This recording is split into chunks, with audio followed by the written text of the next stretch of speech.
These Navy culinary specialists are preparing 15 pounds of turkey, 10 pounds of ham, and pulled pork sandwiches made from scratch, along with mac and cheese, corn, mashed potatoes, and cookies. Ooh, almost. To serve a crew of 150 sailors. Pulled pork, macaroni. And they only have about 5 hours to prepare each meal. You want the soup too? But this isn't your typical Navy galley. This is where meals are made. On a submarine. In classified locations deep at sea, the crew of the nuclear-powered USS South Dakota works around the clock to monitor, Submerged ship, making depth 155 feet, pilot eye. and potentially engage with foreign threats. We're tasked to go do something, and we go do it. For up to 9 months, they work and live within the tight confines of their windowless ship, where every role is critical to the mission's success. Among them are the culinary specialists. Oh, yeah. These crew members have an essential responsibility, feeding up to 150 sailors and fueling them for the challenges that lie ahead. We are essentially the morale of the fleet. If our morale's low, their morale's going to be low. And you can usually taste it in the food. Business Insider spent 2 days aboard the USS South Dakota while it lay in port at Naval Submarine Base New London in Groton, Connecticut, observing culinary specialists preparing breakfast, lunch, and dinner for the crew. The USS South Dakota is a Virginia-class submarine. Specifically, it's a Block 3, meaning it has a few more capabilities and a few more modifications than the regular Virginia-class submarines. And the ship is manned 24 hours a day, 7 days a week while we're in port for security reasons. While some off-duty crew members go home to see their families, those on board rely on the meals prepared by the culinary specialists. It might not be everyone all at once, but I'm going to feed everyone. So if I have 150 people on board, I'm going to feed 150 people pretty much almost every meal. Because the USS South Dakota is a nuclear-powered submarine, its time at sea is limited only by the amount of food it can carry. About 2 weeks in, you'll probably run out of fresh food. That's the unfortunate reality of it. So we have some food in the outboards. We have food in every locker imaginable. If there's space available and we can kind of quickly put food up there and maybe ratchet strap it down, we'll take that opportunity to do that. Fully stocked, the sub carries about 90 days worth of food. The strategy for keeping fresh food aboard a submarine is you just accept when you run out of fresh food. And the second you get an opportunity to get more fresh food on, you take that opportunity. So today for dinner, we're having Thanksgiving. So we're having turkey, ham, mashed potatoes, gravy, hot rolls for our bread. So this right here is essentially my menu. The actual name for it is the food preparation worksheet. But layman's terms, this is essentially my menu. This tells me everything that I'm having for breakfast, lunch, and dinner. Today, Petty Officer CSS Wesley Whitson is preparing 10 pounds of ham and 15 pounds of turkey. Because the turkey itself, I'm gonna have to actually like cut up a little bit, you know, throw some seasoning on. With the ham, I literally just unwrap it, throw it in a pan, wrap it up, call it a day. So that I can do real quick.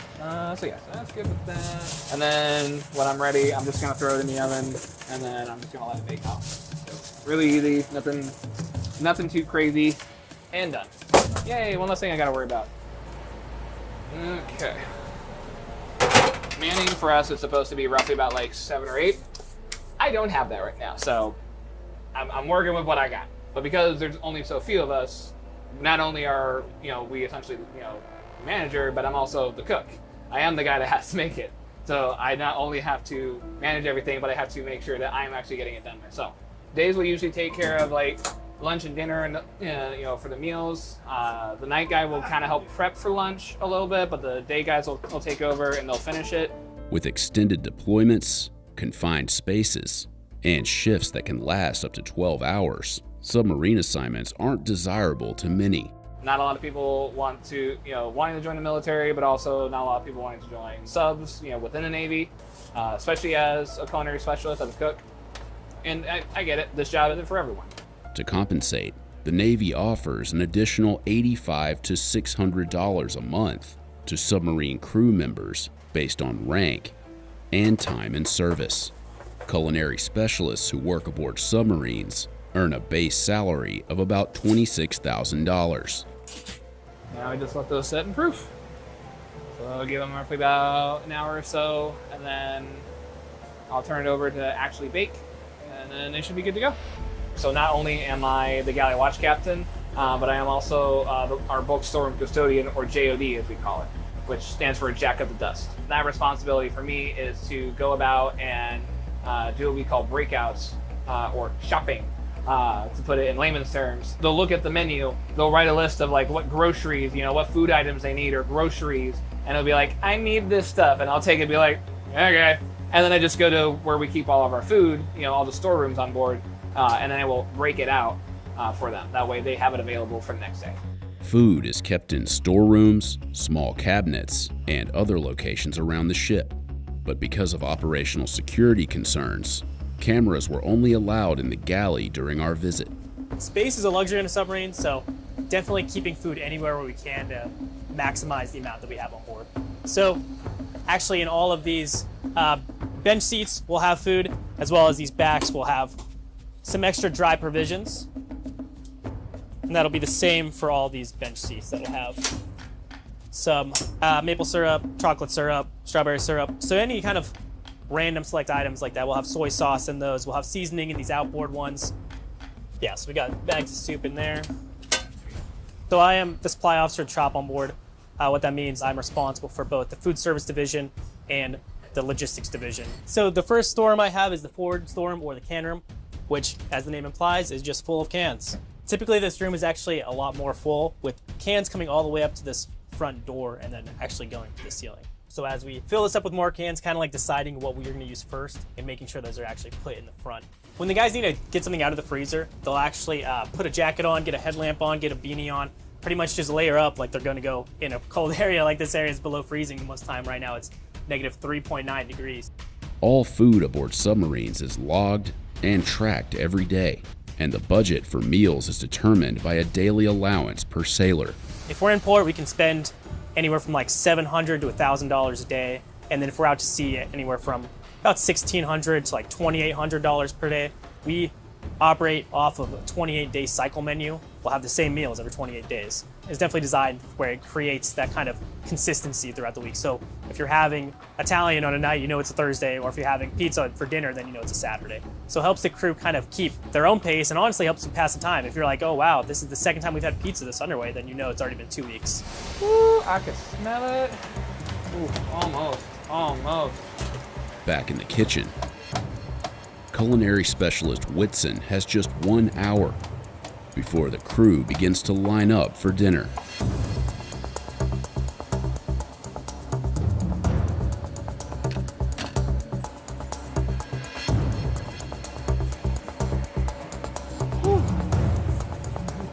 How's it feel to be done cooking?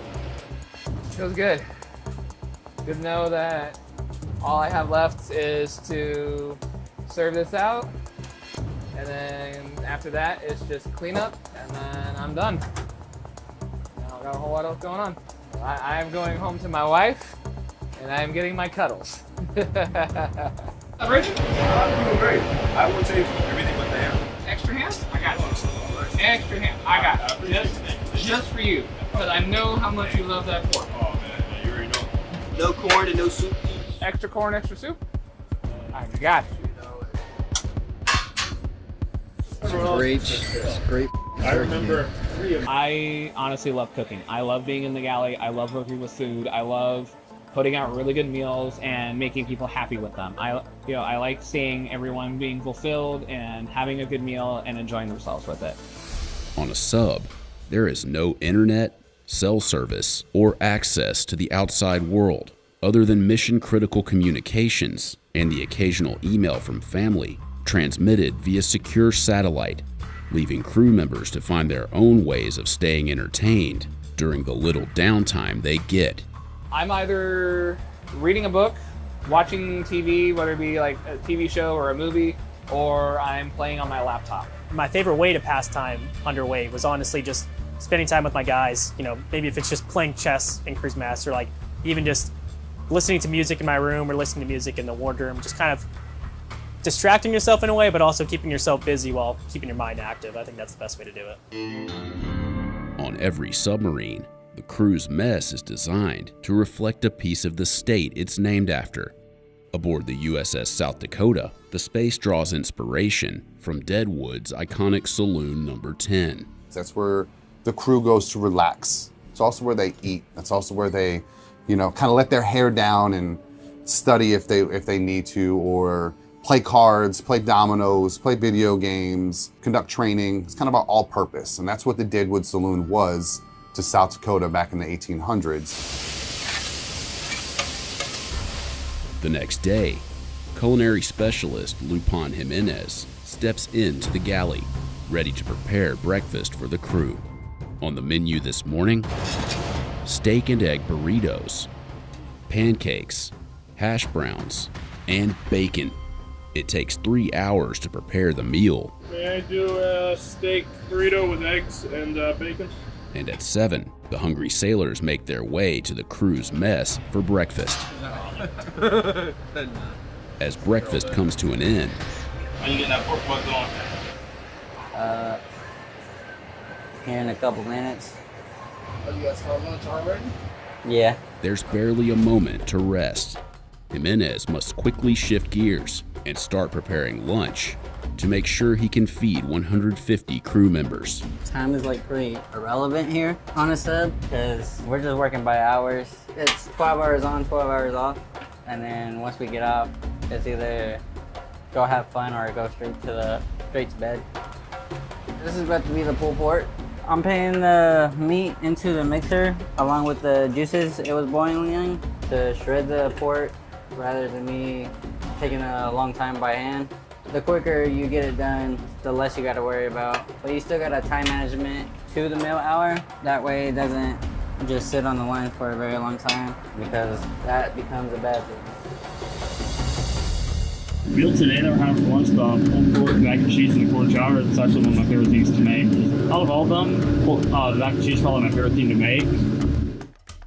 I'm gonna have to give it to Manly with his mac and cheese. Sometimes he will make his favorite, which is spicy mac and cheese. Really spicy for some reason. I feel like he puts ghost pepper hot sauce in there or something. But other than that, it's good. I'm about to make some hot roll dough and turn them into buns from scratch. How many rolls do you have to make? I want to get at least around 100 and 120. How many do you have so far? Woo, I would say about probably 80. 120 will last me throughout the meal, and then it'll assure me to have at least a little bit left over. That's what I'm going for. That way I don't run out.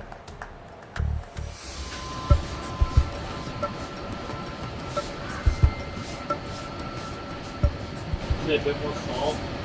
Do you have potato in there? No, we don't have potatoes. Don't you like? Nice. Please do not put a lot in there. No, I won't. I'll leave that up to you if you want to add some. But it's definitely on the thinner side. Yeah, I can get a little more salt, but it should be good. As the lunch hour nears, the wardroom is prepared, a space designated for the ship's officers. There's significantly less officers on board a submarine than there are enlisted, so they get their own room. For lunch today, we have pulled pork, mac and cheese, cauliflower, and green beans. Great, thank you. Typically used for work, relaxation, and socializing, the wardroom becomes a dining room during meal times.